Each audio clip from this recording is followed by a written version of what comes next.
Finaritra Jatoromanga Tojoniana chef de cœur tarika ny tokopy rehefa nandritry ny folo taona mahery zay ary efa nampiovana sy nampianatra ny tokopira maro be teto Madagasikara sy teto Antananarivo ihany fa tamina faritra maro teto Madagasikara mpihira amin'ny tarika Rimbosa ihany koa ary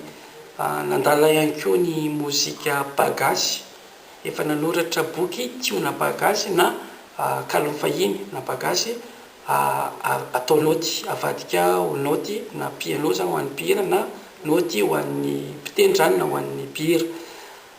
coach vocal eto amin'ny fampianarana mihira ihany koa nandalana manokana ny méthode CVT na complete vocal technique ny teny frantsay technique vocale complète fikaroana nataony Ramatoa Catherine Sadolin izy io ary nanomboka namaka ny bokiny tamin'ny taona 2010 nandalinako an'izay méthode zay ary tao anatin'izay 7 taona ny anarako an'izay boky zay nahatsapako fa tena tsara ty boky ty ary tsy zarera moa mieky fa marobe ny mpianatra mianatra ny Copenhague sy mpanao critique musicale moa zany any ivelany any nahatsapa fa tsara ty méthode anankiray ity ny antony dia satria arakarak'izay olana mitranga amin'ny feon'ny olona dia efa misy vahaolana voafaritra sy voapetraka atao anatin'izay takan'ireny mpitsabo any amin'ny mpitsabo rehetrareny any anatin'izay tsara satria ahitana vokatra eo no eo ankehitriny an'izao efa mampianatra eto amin'ny fampianarana mihira be deaibe ny mpianatro misy ny tratrany kely izy rehefa mihira mintsitsindry ty tendan'ity rehefa mihira maina be ty tendan'ity nafaripeo izy rehefa mihira dia tsy mivoaka mahatakatra ambony mihitsiny ataka ny tenako eo koa fa rehefa ny feny technique vocale dia natakatra ambony avy eo ny sasandray mangovitra matahotra sasandray mamalampeo sasandray tsy maropeo ny sasandray efa matiny soestenin'ny olona moa any an-trano any hoe mpamalaky raha tsy tokony hiratso ny anatin'izay fa azo ahitsy avokoa nefa zany ary zay indrindra no nandraisana ny teny filamitra eto amin'ny fampianarana mihira hoe amin'ny teny frantsay napetraka mihitsy izy tout le monde peut chanter na koa hoe teny malagasy afaka mihira avokoa ny olona rehetra ahoana moa zay rehefa atoranao teny technique vocale ampiasaina amoahana an'izao feo takan'izao amin'izao gadona takan'izao dia mitadidy ny fomba amoahana an'iny ianao ahoana fomba hitadiana zay misy méthode manokana fampiasa eto amin'ny fampianarana mihira ary efa manaraka an'ireny toromarika ireny ianao anatina siansa voalohany fotsiny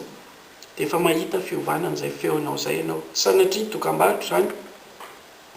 fa zay ny zavatra iainan'ny mpianatro rehetra isaky ny mianatra izy anatin'izay eny ekena aloha hoe dokam-barotra ihany fa tsy sanatria publicité mensongère araka ny teny frantsay fa zay ny zava-misy iainan'ny mpianatra nefa isaky mianatra izy anatin'izay tsara ilay méthode ary fanampy izay méthode zay nampiasa pédagogie manokana ihany koa ao eto amin'ny fampianarana mihira amin'ny teny anankitelo izay fiteny pédagogie ampiasan'izay dia hoe mankafy mianatra mifehy ahoana moa zay ankafizo zay zavatra ataonao dia moramora kokoa ny mampianatra anao sy manoranao ny vahaolana rehetra tsy mety araka ny feonao avy eo fehezo ireny zavatra natoranao ireny anatin'izay zay no mampiarina ary efa mampiatra an'izay ny mpianatra vetivety kely izy dia mahatafavoaka ny feony misy moa mpihira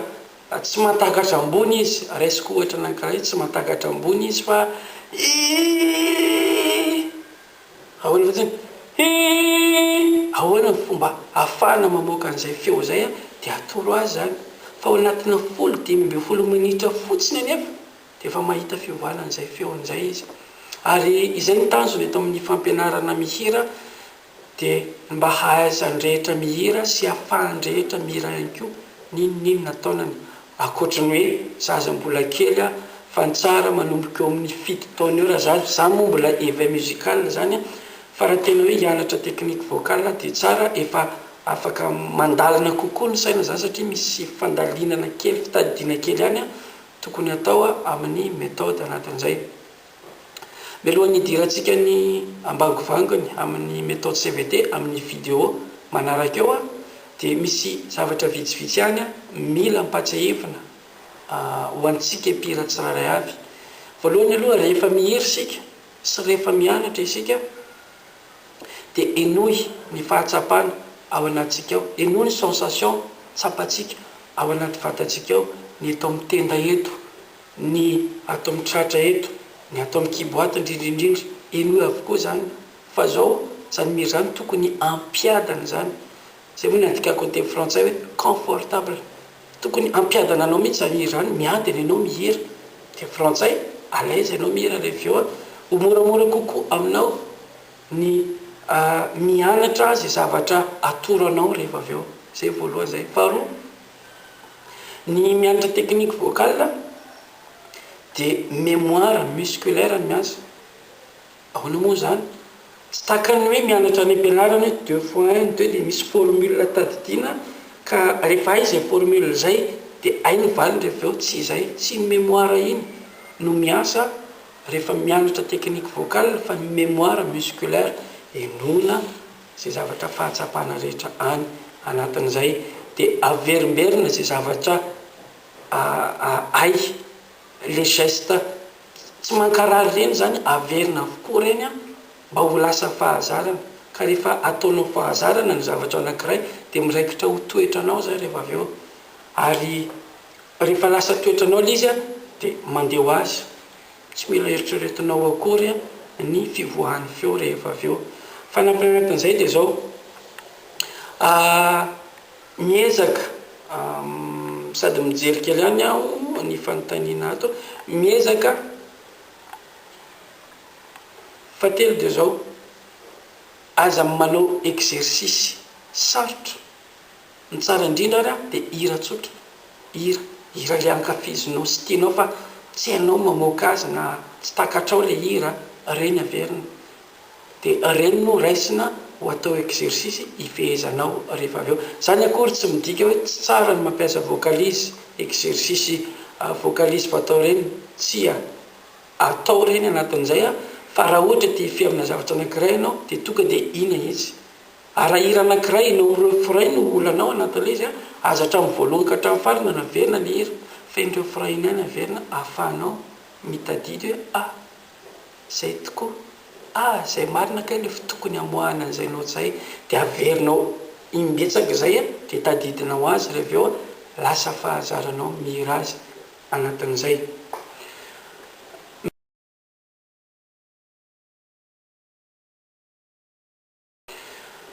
Méthode CVT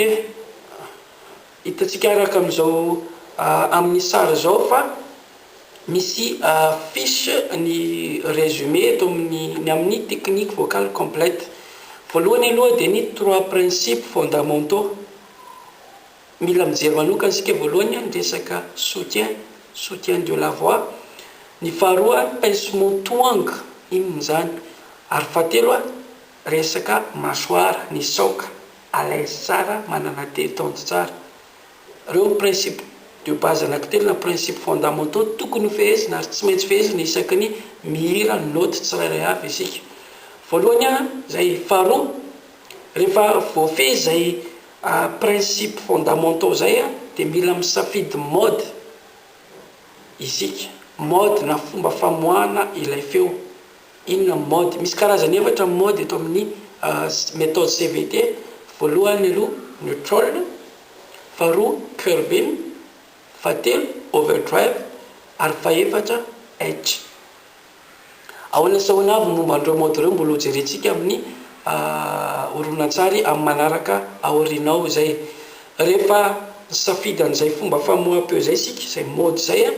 dia afaka misafidy indray ny lokon'ny feo. Ahoana moa zay? Misy karazany loha lokon'ny feo. Ao aloha clair, mazava kokoa, ary indraindray somary gobigobina kokoa na sombre kokoa. Clair, sombre, ahoany zay fampiarana an'izay amin'ny feo ny amin'ny hira sy noty tsirairay avy ary rehefa vity zay couleur zay a napetraka tsara ny principe fondamentaux na rahana dia safidiana tsara mode safidiana ny couleur amoahana an'ilay noty eto amin'izay tsika afaka misafidy na ampiasa na tsy ampiasa effet ny effet moa zany a adikako teny malagasy dia raisiko hoe angola anatin'izay be deaibe ny effet hafa ohatra rahanao roka dia mila distorsion zany anatin'izay rahanao classique mety mila vibrato zany anatin'izay ohatsoatra misy marobe fa reny a tsy voatery hoe ampiasainy fa azo ampiasainy raha zay no tiany mpihira tsirairay avy anatin'izay zay no mamaritra ny méthode CVT zay misy karazany maro ny effet fa hojerentsika zay rehefa any amin'ny olaratsara mikasika ny effet zay ny fampidirana fohy ny amin'ny méthode CVT sy ny pédagogie ampiasaina eto amin'ny fampianarana mihira fa afaka manomboka mijery ny vidéo voalohany mikasika ny principe fondamentaux voalohany isika na principe de base voalohany dia ny soutien de la voix zany sotra tompoko méthode CVT hitatsika araka amin'izao amin'ny sary zao fa misy fiche ny résumé eto ny amin'ny technique vocale complète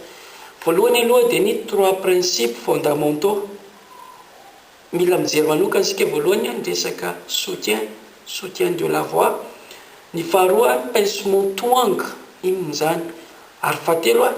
resaka mâchoire ny saoka alaise tsara manana détente tsara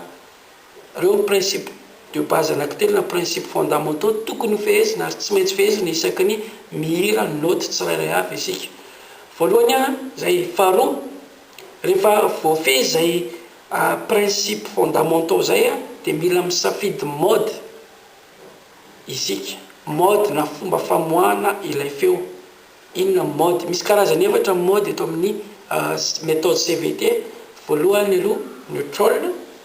faharoa curving fahatelo overdrive ary fahaefatra edge ahoana sahoana avy momba an'ireo mode ireo mbola hojerentsika amin'ny horonan-tsary amin'ny manaraka aorianao zay rehefa safidy an'izay fomba famoaham-peo zay sika zay mode zay dia afaka misafidy indray ny lokon'ny feo ahoana moa zay misy karazany loha lokon'ny feo ao aloha clair mazava kokoa ary ndraindray somary gobigobina kokoa na sombre kokoa clair sombre ahoana zay fampiarana an'izay amin'ny feo ny amin'ny hira sy noty tsirairay avy ary rehefa vity zay couleur zay napetraka tsara ny principe fondamentaux na rahana dia safidiana tsara mode safidiana ny couleur amoahana an'ilay noty eto amin'izay tsika afaka misafidy na ampiasa na tsy ampiasa effet ny effet moa zany adikako teny malagasy dia raisiko hoe angola anatin'izay be deaibe ny effet hafa ohatra rahanao roka dia mila distorsion zany anatin'izay rahanao classique mety mila vibrato zany anatin'izay ohatsoatra misy marobe fa reny tsy voatery hoe ampiasainy fa azo ampiasainy raha zay no tiany mpihira tsirairay avy anatin'izay zay no mamaritra ny méthode CVT zay misy karazany maro ny effet fa hojerentsika zay rehefa any amin'ny olaratsara mikasika ny effet zay ny fampidirana fohy ny amin'ny méthode CVT sy ny pédagogie ampiasaina eto amin'ny fampianarana mihira fa afaka manomboka mijery ny vidéo voalohany mikasika ny principe fondamentaux voalohany isika na principe de base voalohany dia ny soutien de la voix zany sotra tompoko